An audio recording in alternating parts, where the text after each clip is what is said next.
As your Mobile Legends Bang keeps showing a login error, please restart the game or check your network on your iPhone. Try only these easy troubleshooting guides to fix this error. So, without wasting any time, let's dive in. Solution 1. Check and fix the internet connection. Make sure that your internet is working fine.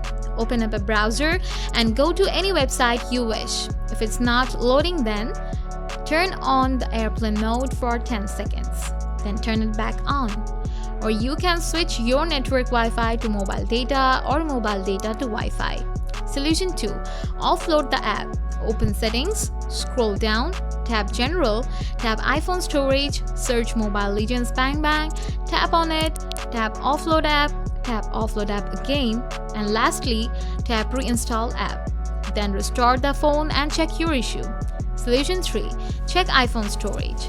This problem also happens for storage issues, so open Settings, scroll down, tap General, tap iPhone Storage and check your storage capacity. If you are running out of storage, then free up your iPhone storage. You can delete some unnecessary apps and games and also can delete some photos and videos to have some free storage. And then restore your iPhone. By doing these processes, hope your problem will be solved. Now, if you still have any problems, please let me know in the comment section. Thanks for watching.